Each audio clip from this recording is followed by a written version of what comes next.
Oliver Twist Chapter 33, wherein the happiness of Oliver and his friends experiences a sudden check. Spring flew swiftly by, and summer came. If the village had been beautiful at first, it was now in the full glow and luxuriance of its richness. The great trees, which had looked shrunken and bare in the earlier months, had now burst into strong life and health, and stretching forth their green arms over the thirsty ground, converted open and naked spots into choice nooks, where was a deep and pleasant shade from which to look upon the wide prospect, steeped in sunshine, which lay stretched beyond. The earth had donned her mantle of brightest green, and shed her richest perfumes abroad. It was the prime and vigor of the year, all things were glad and flourishing. Still, the same quiet life went on at the little cottage, and the same cheerful serenity prevailed among its inmates. Oliver had long since grown stout and healthy, but health or sickness made no difference in his warm feelings of a great many people.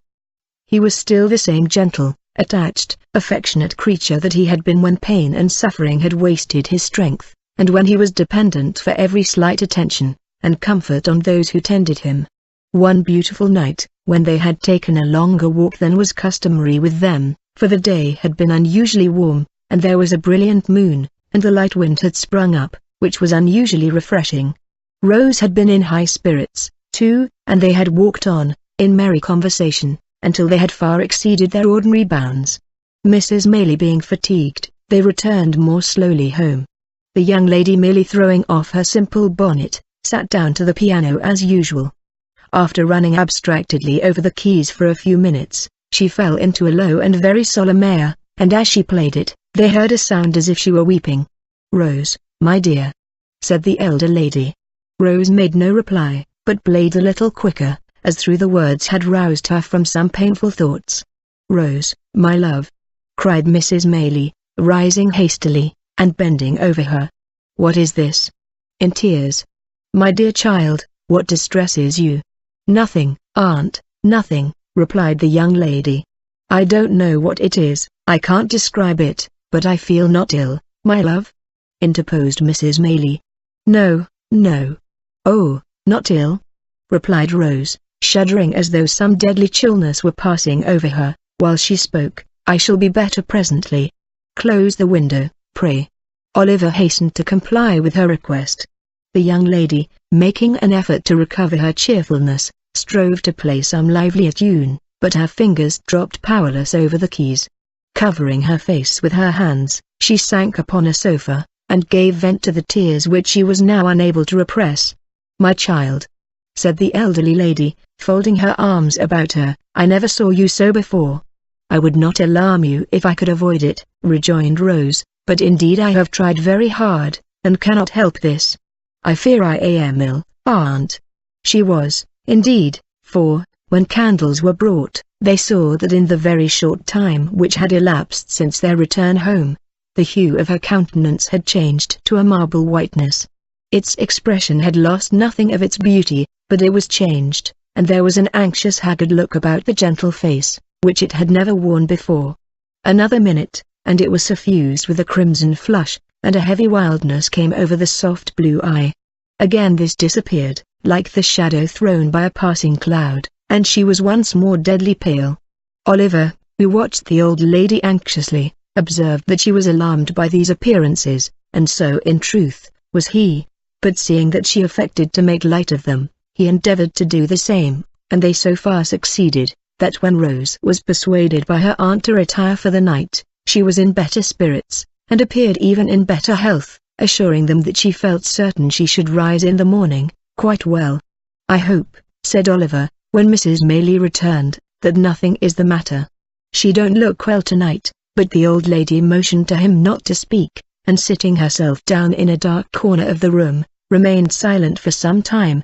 At length, she said, in a trembling voice, "I hope not, Oliver. I have been very happy with her for some years, too happy, perhaps.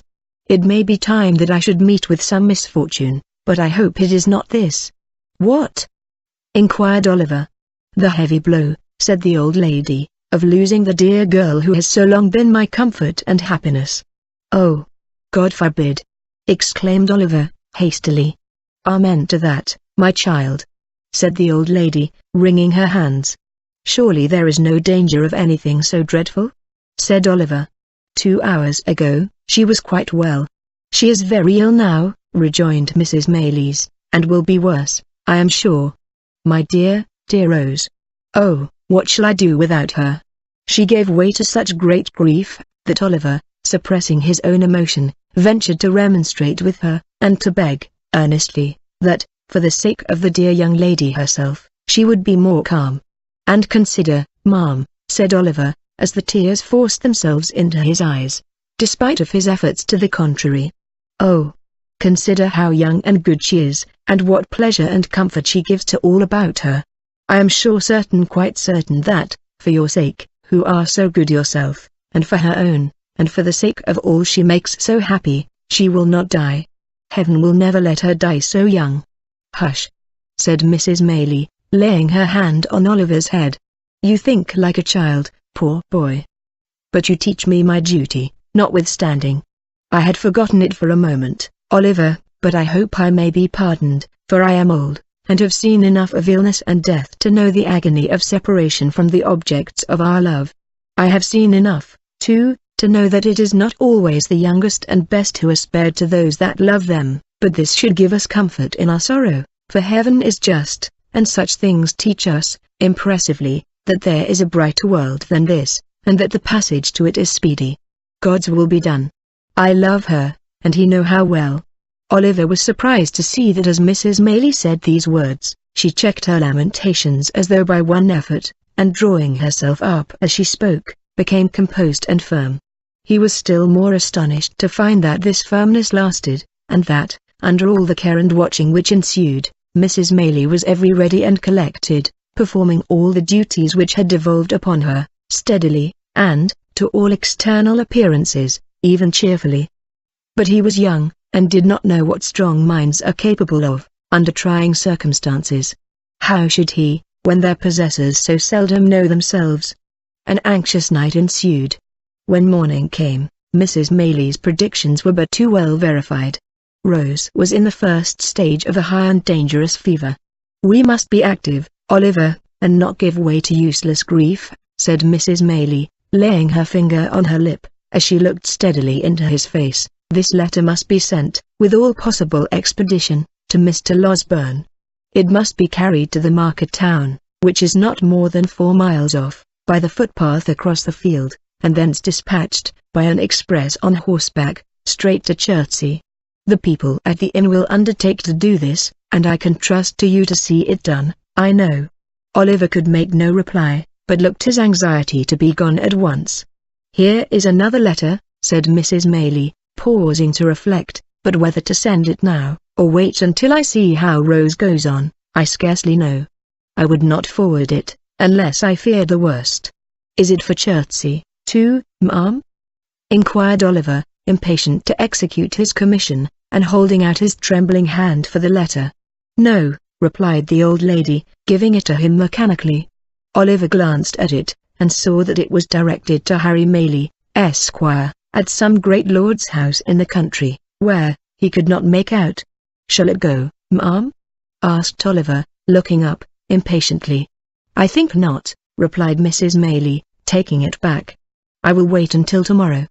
With these words, she gave Oliver her purse, and he started off, without more delay, at the greatest speed he could muster.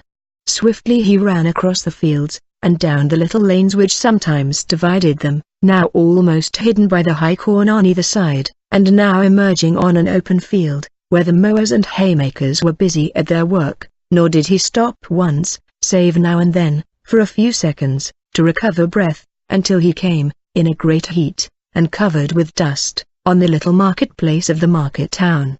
Here he paused, and looked about for the inn. There were a white bank, and a red brewery, and a yellow town hall, and in one corner there was a large house, with all the wood about it painted green, before which was the sign of the George. To this he hastened, as soon as it caught his eye. He spoke to a post-boy who was dozing under the gateway, and who, after hearing what he wanted, referred him to the ostler, who after hearing all he had to say again, referred him to the landlord, who was a tall gentleman in a blue neckcloth, a white hat, drab breeches, and boots with tops to match, leaning against a pump by the stable door, picking his teeth with a silver toothpick. This gentleman walked with much deliberation into the bar to make out the bill, which took a long time making out, and after it was ready and paid, a horse had to be saddled, and a man to be dressed, which took up 10 good minutes more. Meanwhile Oliver was in such a desperate state of impatience and anxiety, that he felt as if he could have jumped upon the horse himself, and galloped away, full tear, to the next stage. At length, all was ready, and the little parcel having been handed up, with many injunctions and entreaties for its speedy delivery, the man set spurs to his horse, and rattling over the uneven paving of the marketplace, was out of the town, and galloping along the turnpike road, in a couple of minutes. As it was something to feel certain that assistance was sent for, and that no time had been lost, Oliver hurried up the inn-yard, with a somewhat lighter heart. He was turning out of the gateway when he accidentally stumbled against a tall man wrapped in a cloak, who was at that moment coming out of the inn door. "Ha!" cried the man, fixing his eyes on Oliver, and suddenly recoiling. "What the devil's this?" "I beg your pardon, sir," said Oliver, "I was in a great hurry to get home, and didn't see you were coming." "Death!" muttered the man to himself, glaring at the boy with his large dark eyes. "Who would have thought it? Grind him to ashes. He'd start up from a stone coffin, to come in my way." "I am sorry," stammered Oliver, confused by the strange man's wild look. "I hope I have not hurt you." "Rot you," murmured the man, in a horrible passion, between his clenched teeth. "If I had only had the courage to say the word, I might have been free of you in a night. Curses on your head, and black death on your heart, you imp. What are you doing here?" The man shook his fist, as he uttered these words incoherently. He advanced towards Oliver, as if with the intention of aiming a blow at him, but fell violently on the ground, writhing and foaming, in a fit. Oliver gazed, for a moment, at the struggles of the madman, for such he supposed him to be, and then darted into the house for help. Having seen him safely carried into the hotel, he turned his face homewards, running as fast as he could, to make up for lost time, and recalling with a great deal of astonishment and some fear, the extraordinary behavior of the person from whom he had just parted. The circumstance did not dwell in his recollection long, however, for when he reached the cottage, there was enough to occupy his mind, and to drive all considerations of self completely from his memory. Rose Maylie had rapidly grown worse. Before midnight she was delirious. A medical practitioner, who resided on the spot, was in constant attendance upon her, and after first seeing the patient, he had taken Mrs. Maylie aside, and pronounced her disorder to be one of a most alarming nature. In fact, he said, it would be little short of a miracle, if she recovered. How often did Oliver start from his bed that night, and stealing out, with noiseless footstep, to the staircase, listen for the slightest sound from the sick chamber. How often did a tremble shake his frame, and cold drops of terror start upon his brow, when a sudden trampling of feet caused him to fear that something too dreadful to think of, had even then occurred. And what had been the fervency of all the prayers he had ever muttered, compared with those he poured forth, now, in the agony and passion of his supplication for the life and health of the gentle creature, who was tottering on the deep grave's verge? Oh! The suspense, the fearful, acute suspense, of standing idly by while the life of one we dearly love, is trembling in the balance. Oh! The racking thoughts that crowd upon the mind, and make the heart beat violently, and the breath come thick, by the force of the images they conjure up before it, the desperate anxiety to be doing something to relieve the pain, or lessen the danger, which we have no power to alleviate, the sinking of soul and spirit, which the sad remembrance of our helplessness produces. What tortures can equal these? What reflections or endeavors can, in the full tide and fever of the time, allay them? Morning came, and the little cottage was lonely and still. People spoke in whispers, anxious faces appeared at the gate, from time to time, women and children went away in tears. All the livelong day, and for hours after it had grown dark, Oliver paced softly up and down the garden, raising his eyes every instant to the sick chamber, and shuddering to see the darkened window, looking as if death lay stretched inside. Late that night, Mr. Losberne arrived. "It is hard," said the good doctor, turning away as he spoke, "so young, so much beloved, but there is very little hope. Another morning. The sun shone brightly, as brightly as if it looked upon no misery or care, and, with every leaf and flower in full bloom about her, with life, and health, and sounds and sights of joy, surrounding her on every side, the fair young creature lay, wasting fast. Oliver crept away to the old churchyard, and sitting down on one of the green mounds, wept and prayed for her, in silence. There was such peace and beauty in the scene, so much of brightness and mirth in the sunny landscape, such blithesome music in the songs of the summer birds, such freedom in the rapid flight of the rook, careering overhead, so much of life and joyousness in all, that, when the boy raised his aching eyes, and looked about, the thought instinctively occurred to him, that this was not a time for death, that Rose could surely never die when humbler things were all so glad and gay, that graves were for cold and cheerless winter, not for sunlight and fragrance. He almost thought that shrouds were for the old and shrunken, and that they never wrapped the young and graceful form in their ghastly folds. A knell from the church bell broke harshly on these youthful thoughts. Another. Again. It was tolling for the funeral service. A group of humble mourners entered the gate, wearing white favours, for the corpse was young. They stood uncovered by a grave, and there was a mother once among the weeping train.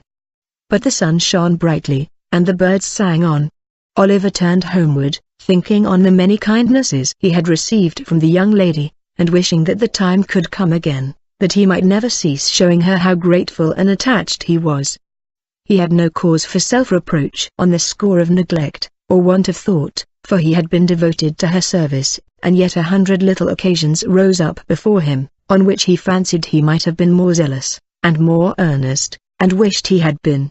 We need be careful how we deal with those about us, when every death carries to some small circle of survivors, thoughts of so much omitted, and so little done, of so many things forgotten, and so many more which might have been repaired.